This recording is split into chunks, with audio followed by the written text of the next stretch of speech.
யார் காலில் விழுந்தோ ரகசிய உறவு வைத்தோ ஆட்சிக்கு வர வேண்டிய அவசியம் திமுகவுக்கு இல்லை. பாஜகவுடன் திமுக ரகசிய உறவு வைத்துள்ளதாக கூறிய எடப்பாடி பழனிசாமிக்கு முதலமைச்சர் மு.க. ஸ்டாலின் பதிலடி. தூத்துக்குடி ஆட்சியராக இருந்த லட்சுமிபதி முதலமைச்சரின் இணைச் செயலாளராக நியமனம்.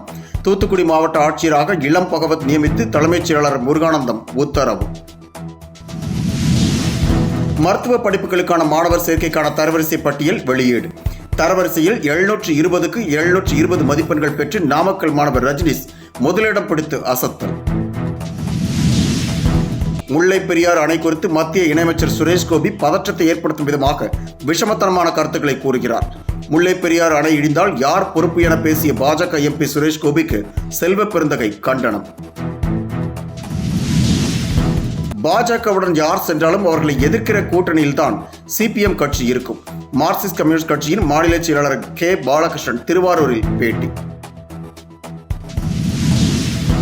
செப்டம்பர் 5ஆம் தேதி தமிழ்நாடு முழுவதும் ரேஷன் கடை ஊழியர்கள் வேலைநிறுத்தம் என அறிவிப்பு. ரேஷன் கடை ஊழியர்கள் போராட்டத்தால் சுமார் 35,000 ரேஷன் கடைகள் இயங்காது என்றும் தகவல். தஞ்சை அருகே பைக்கில் சென்ற காதலர்களை மிரட்டி கூகுள் பே மூலம் 3,000 பணம் பறித்த 4 பேர் கைது.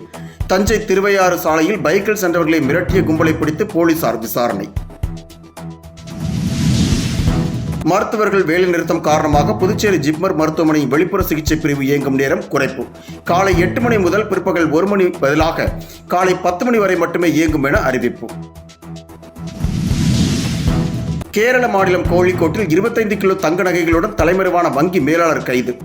தெலுங்கானாவில் பதுங்கியிருந்த மராட்டிய வங்கியின் வடகரா கிளை மேலாளர் மது ஜெயக்குமாரை கைது செய்து போலீசார் விசாரணை. மை இந்தியா 24/7 முக்கிய செய்திகளை உடனுக்குடன் தெரிந்து கொள்ள உடனே சப்ஸ்கிரைப் பண்ணுங்க, பெல் பட்டனை பிரஸ் பண்ணுங்க. என்றும் உங்களுடன் மை இந்தியா.